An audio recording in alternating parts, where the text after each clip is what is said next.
За энэ өглөөний минь төргийа нэлээд эрт бүгдээрээ цуглаж байна. Гэхдээ заавал дүүрэн ирсэн байгаа нь бол ажилтнуудын салбар манай Монгол улсад ямар их дутагдж байгаа вэ гэдгийг илэрхийлж байгаа байх гэж бодож байна. Ажилтнуудын бодлогын байнгын орон дээр 2024 оны 12 сарын 24-нд өдөр технологийн паркийн хэвцэн байдлын тухай хуулийг хэрэгжүүлэлтийг нээзээ. Бага паркууд маань ямар үйл явцтай явж байгаа юм бэ? Таашид юуг шийдвэрлэх ямар асуудлуудыг ярьж байна гэдгийг энэ тудлаа тогтоо гэдэг ажлын хэсгийг бол байгуулсан байгаа. Ийм татваргүй худалдааны бүс гэдэг ийм байгуул одоо ийм тодорхой ийм талбайтай.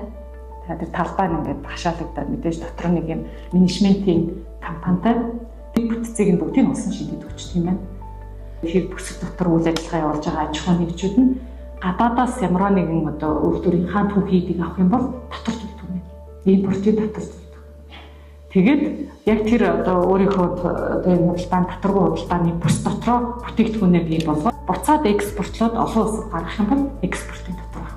Тэрээс ямар татвар төлөгддөг вэ гэхээр тухайн татваргүй бүстэй дэд бүтцэн байгаа. Тэгэхээр дэд бүтц ашигласныхаа усныхаа төлбөр, цахилгааны төлбөр, ашиглаж байгаа талбайн төлбөрийн төлөө ер нь төрөөс өгж байгаа дэмжлэг нь бойжоо том үйлдвэрүүдэд дагаад босож иж үйлдвэрүүд өгч байгаа. Магадгүй цаашдаа ертөнц Монголын өдөр технологийн парк өмнөөр зохицуулсан юм байна.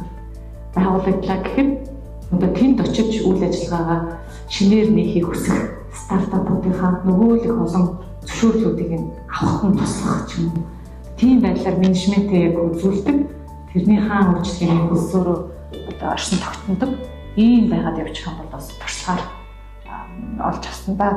За ингээ өнөөдөр бол бүгдээрээ олуулаад сурсан байгаа. Тэгэхээр дөрвөн ийм салбарт бол ингээ бүгдээрээ хуваалдана. Тэгэхээр түүхийн эдийн хангамж, нөөц, татвар эрх зүйн орчин, татах хүч, хүний нөөцийн бодлого, дэмжих асуудал, хөрөнгө оруулалт, хамтын ажиллагааны стратеги гэдэг бүгдээрээ бодоод одоо ярилцъя л гэсэн ийм чиглүүлэх дөрвөн зүйл бол байгаа. Асуудал юу юм бэ? Манай хууль эрх зүйн орчинд журмуудад гэж ярьж явах үед одоо нэг хэлсэн ийм асуудлууд бол бичигдсэн байгаа шүү.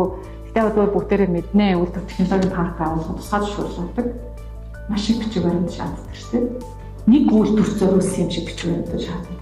Зөвхөн шаарддаг. Тэгээд дахиж очиод хажууд нэг үйлдвэр барих гэвэл яах вэ гэдэг бас асуултын тэмдэг юм шиг байдаг. За хүний нөөцийн бодлого дэмжих асуудал. За одоо дэмжих асуудал гэдэг дээр боловсруулах баяжуулах үйлдвэртэй холбоотой агш нутгийн нөөц шатны төлбөр өндөр байна, давхарлаад байна гэсэн асуудлууд үүсэх юм. Тэгэхээр энэ дээр бас мэдээж бас одоо энийг сайн мэдж байгаа манайх орох бах. Сайн ярилцгаа. Ер нь татвар эрх зүйн орчин татах хүчээ ямар байх юм бэ?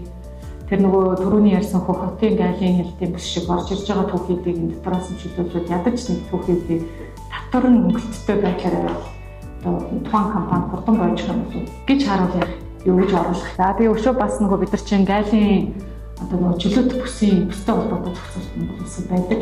Ер нь өдөр технологийн паркийн тухай хууль дээр бичигдсэн хөнгөлөлтүүд бол өөр хууль дээр давхартаад байдаг нэг ялгаатай байхгүй. Тэгэхээр хэрвээ тийм бол одоо яаж сайжруулах арай илүү сайн байх хэрэгтэй. За хөнгөлөлт чөлөөлт эдлэгтэй холбоотой төрийн захиргааны процессуудыг бас хөгжүүлсэн байна. Тэгээд өөр өдөр технологийн паркуудыг биднээс надаас манай ажлын хэсгийн гишүүдээс илүү очиод үзсэн хүмүүс үүдгүй гэхээр их хурдан л байд юм да. Бүхэл юм их хурдан л байд. Тэгжээч нөгөө бидний хүлээдгүй явдаг нөгөө бизнесийн орчин хөгжүүлж юм. Тэгээд хурдан байлгахын тулд юу яах юм бэ? Процессыг багасгах юм уу? Процессын хугацаанд хajих юм. Тэгээд тэр бүгд дээр сайхан шийдлүүдийг гаргаад салбар хуралдааны хин нэгэн яриад л авах ингээд нийлээ цугаад угууш ирээ шиг одоо боломжоо гаргаад төгсгөлд нь асуудал одоо шийдлээ саналуудаа гаргаад Ганбаатар далаад хөрвүүлэхээр одоо ийм төлөвлөгөө өнөдөр гарсан байгаа.